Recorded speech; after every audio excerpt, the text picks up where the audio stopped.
한국직업방송과 연합뉴스TV가 함께 만드는 취업 전문 뉴스 투데이 고흥 플러스입니다.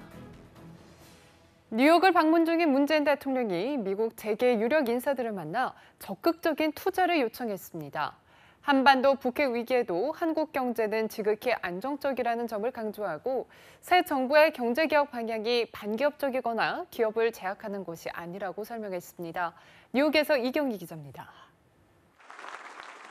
문재인 대통령이 골드만삭스, 시티그룹 등 세계를 주무르는 금융계 리더들을 만났습니다. 한반도 위기에 자칫 국내 투자가 위축될까 직접 나선 겁니다. 문 대통령은 지난 60여 년간 북한과의 대치 상황에도 우리 경제가 꾸준히 발전해온 사실을 언급하면서 한국 경제는 여전히 안정적임을 강조했습니다. 한국 경제의 기초 체력은 여전히 튼튼하고 충분한 외환 보유액 등 대외 건전성도 안정적입니다. 나는 지금이야말로 다시 도약하는 한국 경제에 투자해야 할 시점이라고 자신 있게 말씀드립니다. 또 한미가 굳건한 동맹에 기반해 평화적으로 북핵 문제를 해결한다면 한반도는 더 매력적인 투자처가 될 것이라고 말했습니다. 문재인 대통령은 세계 금융의 중심지 뉴욕에서 새 정부의 경제 철학과 정책 방향을 적극 알리는 동시에 한반도 북핵 리스크에 대한 우려를 불식시키는 데 주력했습니다. 문 대통령은 쏟아지는 투자자들의 질문에 직접 답했습니다. 특히 새 정부가 추진하는 경제 재벌 개혁 방향이 반기업적이거나 기업을 제약하는 개념이 아니라고 설명했습니다. 재벌 체제로 인해서 한국 경제가 불투명해지고 또 불공정한 측면이 있습니다. 재벌 개혁은 재벌의 경제 활동을 억압하고자 하는 것이 아니라 재벌 자신의 세계적인 경쟁력을 더 높여주게 될 것이라고 그렇게 생각합니다. 한미 FTA와 관련해선 미국의 개정 협상 요구에 성실히 임할 것이라면서도 FTA의 호혜성에 대해 정당한 평가를 바란다고 당부했습니다. 청와대는 역대 대통령들이 뉴욕에서 경제인을 만난 적은 있었지만 이번처럼 대규모로 해외 투자자들에게 경제 정책과 현안을 직접 설명하고 질의응답까지 가진 건 처음이라며 의미를 부여했습니다. 연합뉴스TV 이경입니다. 파리바게트의 불법 파견과 임금 꺾기 의혹이 사실로 드러났습니다. 정부는 본사가 불법 파견한 인력을 직접 고용하고 그동안 덜 준 임금 110억 원도 지급하라고 지시했는데요. 이에 파리바게트는 업계 특성을 고려하지 않은 결과라며 당혹함을 드러냈습니다. 박수주 기자입니다. 고용노동부는 파리바게트 가맹점 제빵기사 5,400명이 불법 파견된 것으로 봤습니다. 제빵기사들이 외부 협력업체에서 파견되지만 정작 업무 지시는 본사에서 받아 파견법 위반이라는 겁니다. 카톡으로 묶어놓고 업무 지시를 시도 때도 없이 이들의 채용과 승진, 임금 등의 기준도 본사가 정했습니다. 협력업체 대부분은 본사 퇴직 임직원들이 만든 마피아 업체. 고용부는 본사와 협력업체들이 불법 파견으로 제빵기사 1인당 임금 약 100만 원을 가로챈 것으로 보고 있습니다. 제빵기사들은 근로시간을 조작해 수당을 덜 주는 이른바 임금 꺾기로 최근 3년간 110억 원을 받지 못한 것으로 조사됐습니다. 협력업체들은 앞서 근로감독이 시작되자 이 중 일부를 지급한 바 있습니다. 고용부는 이를 모두 지급하고 본사가 제빵기사 전원을 직접 고용하라고 지시했습니다. 파리바게뜨는 프랜차이즈 산업의 특성을 고려하지 않은 결과라며 세부 내용을 면밀히 검토할 것이라고 밝혔습니다. 고용부는 문제될 게 없다는 입장입니다. 법원의 판단을 보면 계약이 없던 형식이 어떻든 명칭이 어떠하든 간에 실질적인 근로관계에 의해서 판단을 하도록 돼 있거든요. 그러니까 저희들은 프랜차이즈의 특성을 충분히 고려했는데 그 범위를 넘었다라고 본 겁니다. 정부가 프랜차이즈 업계에 처음으로 불법 파견이라는 유권 해석을 내놓으면서 업계 전반에 어떤 영향을 미칠지 주목됩니다. 연합뉴스TV 박수주입니다. 부정청탁금지법, 이른바 김영란법이 도입된 지 1년이 흘렀습니다. 법 도입 이후 더치페이 문화가 정착되는 등 변화의 바람이 불고 있지만 중소기업과 소상공인의 타격도 커 재검토의 목소리도 높습니다. 김장현 기자입니다. 농림축산업, 화훼업, 외식업, 김영란법으로 직격탄을 맞은 업계입니다. 중소기업중앙회가 기망납법 시행 1년을 맞아 관련 중소기업과 소상공인을 대상으로 조사를 한 결과 절반이 넘는 업체들이 법 도입 후 1년간 매출이 감소한 것으로 나타났습니다. 매출의 감소폭도 커 평균적으로 매출의 35%가 1년 새 감소했고 특히 화훼업계를 중심으로 5인 미만의 소규모 사업장에서 매출의 감소가 컸습니다. 조사에 참여한 중소기업과 소상공인들은 식사 3만 원, 선물 5만 원, 경조사 10만 원으로 묶인 금액 제한부터 완화해야 한다는 목소리가 높았습니다. 식사와 선물, 경조사비의 적정 가격을 조사한 결과 음식물은 5만 4천 원, 선물은 8만 7천 원, 경조사비는 13만 2천 원으로 나타났습니다. 국민권익위원회는 김영란법 시행에 따른 사회적 경제적 영향에 대한 연구 결과를 올 연말 발표하고 국민 의견을 수렴해 보완 방안을 내놓을 계획입니다. 연합뉴스TV 김장현입니다. 중소자영업자들이 골목 상권을 살리려면 대형마트 의무휴일제를 주말이 아닌 평일에 시행해야 한다고 주장했습니다. 직능경제인단체 총연합회와 소상공인연합회 등은 국회에서 기자회견을 열고 대형마트 의무휴일제 시행 이후 전자상거래만 성장하고 골목상권은 살아날 기미가 보이지 않는다며 이같이 밝혔습니다. 이들은 의무휴일제를 평일로 전환한 지역은 지역 소비 심리가 회복되고 지역 경제가 살아나는 등 긍정적인 효과가 있었다고 강조했습니다. 12년 만에 부활한 아시아 유럽 정상회의 아셈 경제장관회의가 21일부터 이틀간 서울에서 열립니다. 정부는 이번 회의에서 중국과 사드 보복 문제를 논의하려고 했는데요. 중국 측이 장관이 아닌 차관을 대표로 보내 쉽지 않을 것으로 보입니다. 정선미 기자입니다. 아시아와 유럽의 경제, 통상, 산업 장관이 모이는 제7차 아셈 경제장관회의가 서울에서 막을 올렸습니다. 2005년 네덜란드 로테르담 회의 이후 12년 만에 다시 열리는 것으로 아시아와 유럽의 포용적 번영을 위한 혁신적 파트너십이 주제입니다. 오늘은 서울 곳곳에서 비공개 준비 회의와 환영 만찬이 진행되며 본격적인 개회식과 회의는 내일 코엑스에서 열릴 예정입니다. 이번 회의에는 50개 회원국의 장차관 등 대표단 250여 명이 참석하는데 정작 우리 정부가 요청했던 중국 상무부 장관은 명단에 없습니다. 대신 우리나라 차관급인 왕서우원 상무부 부부장이 참석합니다. 이에 따라 정부가 사드 보복 해소를 위해 구상했던 양자 장관 회담은 무산됐습니다. 이달 초 필리핀에서 열린 아세안 경제장관 회의에서도 장관급 회담이 성사되지 않는 등 사드 보복의 근본적인 해결책이라고 할 수 있는 중국 정부와의 대화는 계속 어그러지는 상황입니다. 일각에서는 중국 사드 보복에 대한 세계무역기구 제소 주장도 나왔지만 산업부는 제소 여부는 옵션이라며 신중하게 대응하고 있습니다.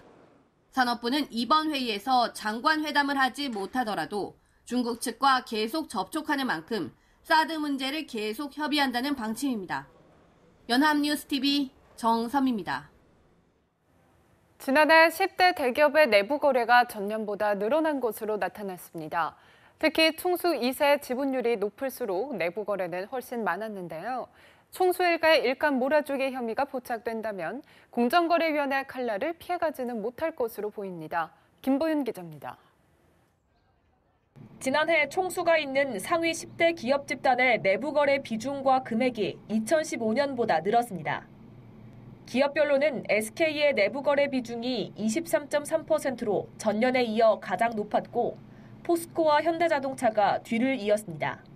눈에 띄는 건 총수 일가의 지분율과 내부 거래 비중의 관계입니다. 총수 일가 지분율이 높을수록 내부 거래 비중이 높게 나타나고 특히 총수 2세 지분율과 내부 거래 비중의 비례 관계는 총수 일가 지분율에 비해 더욱 뚜렷하게 나타나고 있습니다. 총수 2세의 지분율이 20%일 때 내부 거래 비중은 11%대였지만 지분율이 100%일 경우 내부 거래 비중은 66%로 껑충 뛴 겁니다. 총수 2세가 보유한 계열사에 일감을 몰아주면서 부의 편법 승계가 이루어지고 있는 게 아니냐는 의심이 드는 대목입니다. 앞서 김상조 위원장은 45개 대기업 집단의 내부 거래를 분석한 결과 일감 몰아주기 혐의가 꽤 많이 드러났다면서 직권조사를 예고하기도 했습니다. 조사는 새롭게 출범한 기업 집단국이 전담한다는 계획입니다. 이미 하림과 대림그룹에 대해서는 조사가 시작된 가운데 대기업 조사를 전담할 기업 집단국이 일감 몰아주기를 집중적으로 파헤치면서 재벌 개혁에 시동이 걸릴 것으로 보입니다. 연합뉴스 TV 김보윤입니다. 정부가 사드 보복으로 어려움을 겪는 기업의 대출 보증 한도를 2배로 늘리고 보증료는 50% 깎아주기로 했습니다. 또 개별 기업이 따로 보험을 신청하지 않아도 단체 보험으로만 5만 달러까지 손실을 보장받을 수 있는 제도도 확대됩니다. 산업통상자원부는 지난 21일 서울 종로구 S타워에서 대중수출 무역보험 지원 방안 설명회를 열고 이 같은 방안을 밝혔습니다. 산업부와 무역보험공사는 이 밖에 기업이 생산기지 이전 자금을 대출할 때도 보증료를 30%까지 깎아주고 피해 기업이 신흥시장에 진출할 때 보험 한도를 연말까지 2.5배 늘려줄 방침입니다. 기아자동차가 25일부로 잔업을 전면 중단하고 특근도 최소화하겠다는 방침을 노조에 통보했습니다. 기아차는 근로자 건강과 사드 여파 생산량 조정 등의 배경을 내세웠지만 지난달 31일 기아차의 정기상여금 등을 통상임금으로 인정한 법원의 1심 선고가 결정적인 배경이 된 것으로 해석됩니다. 기아차는 구조적으로 잔업과 특근을 완전히 없애기 어려운 업무 분야의 경우 신규 인원 채용이나 교대제 개편, 직무 자체 개선 등을 통해 장시간 근로 문제를 해결할 계획이라고 밝혔습니다. 국세청은 저소득 근로자와 자영업자 215만 가구에 추석 전까지 근로 및 자녀 장려금 1조 7천억 원을 지급한다고 밝혔습니다. 근로장려금이 157만 가구에 1조 1,400억 원, 자녀 장려금이 103만 가구에 5,400억 원이며 45만 가구는 두 장려금을 모두 받습니다. 정부가 올해부터 근로장려금 대상 1인 가구의 연령 기준을 40세 이상으로 낮추고 자녀 장려금 대상 재산 요건은 1억 4천만 원에서 2억 원으로 완화하면서 전체 가구 10%가 지급 대상이 됐습니다. 두 장려금의 가구당 평균 수령액은 78만 원이며 두 장려금을 함께 받는 경우에는 166만 원입니다.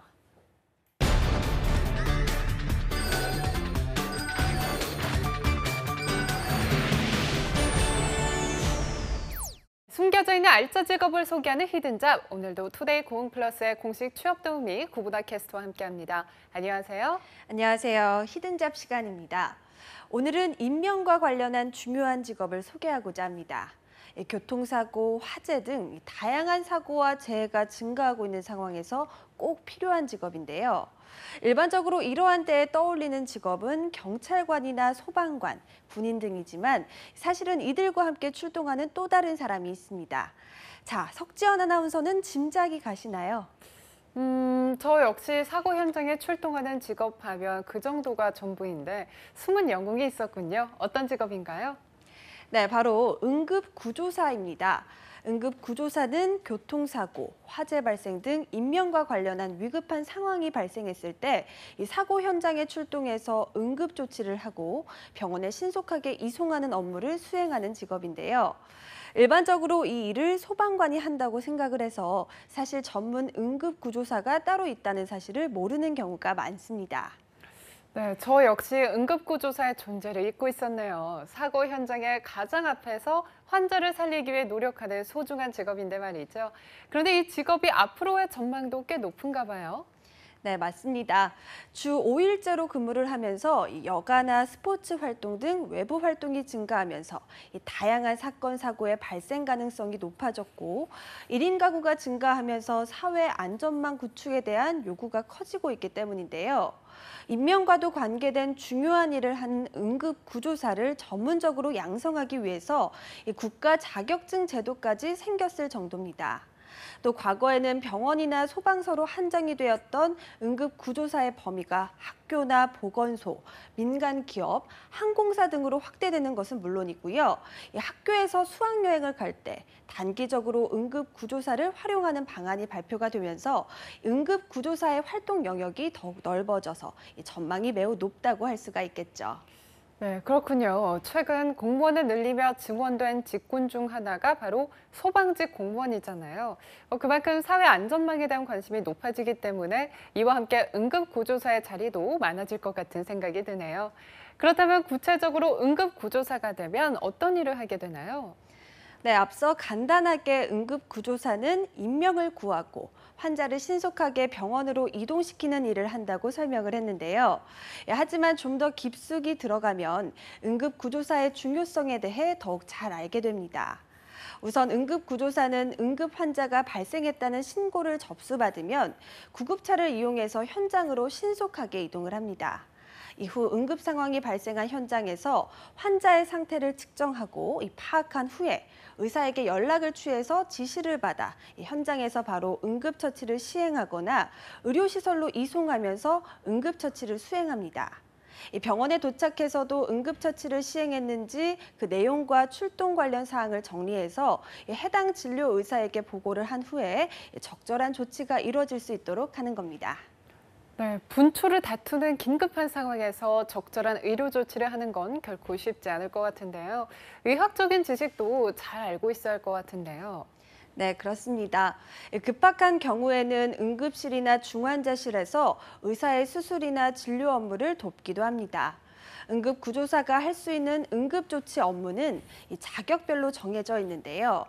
2급 응급구조사의 경우는 구강 내 이물질 제거, 기본 심폐소생술, 산소 투여, 부목, 척추 고정기를 이용한 신체와 척추 고정, 지혈, 심박 및 체온 측정, 쇼크 방지용 기계를 이용한 혈압 유지 등 간단한 응급조치를 할 수가 있습니다.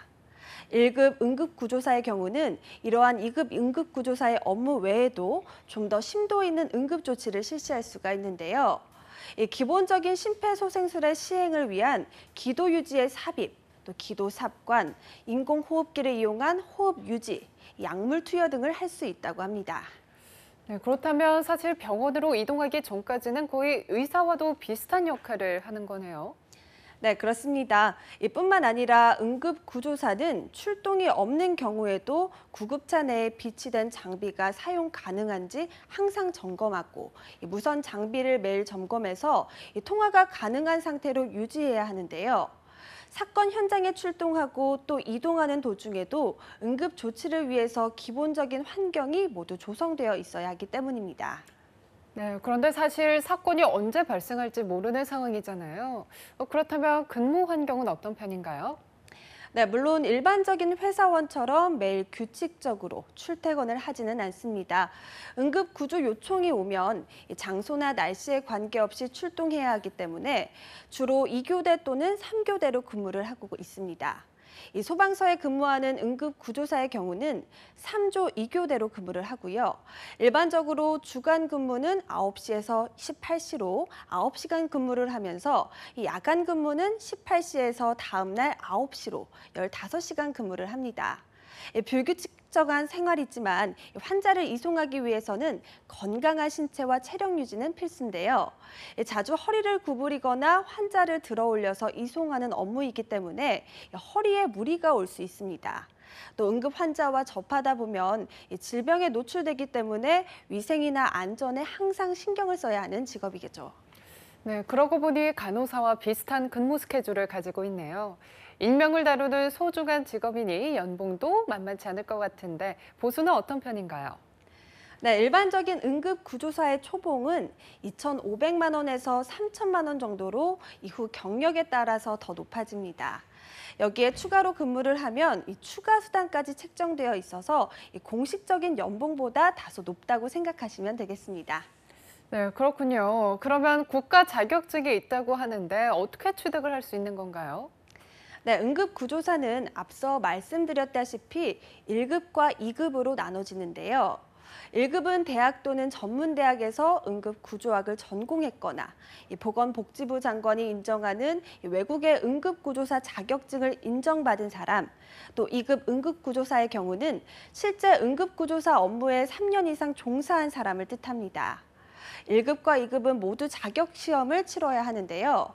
1급의 경우는 기초의학, 응급환자관리, 응급의료 관련 법령 등의 시험 과목을 치르게 되고 2급의 경우는 기본 응급처치학 총론, 또 기본 응급환자관리, 또 응급의료장비 등에 관한 시험을 치르게 됩니다. 이 두 급수 모두 필기시험 과목에서 40% 이상을 득점해야 하고요. 이 실기시험에 합격한 사람 중에서 이 필기와 실기 과목 총점의 60% 이상을 득점해야 합격을 할 수 있다고 하니까요. 참고하시기 바랍니다. 네, 소중한 인명을 다루는 직업인 만큼 보람과 열정도 크게 다가올 직업인 응급구조사. 앞으로를 위해서 도전해보시는 건 어떨까요? 지금까지 히든잡 구보나 캐스터와 함께했습니다. 고맙습니다. 고맙습니다. 투데이 고흥 플러스 오늘 준비한 소식은 여기까지입니다. 함께해 주신 여러분 고맙습니다.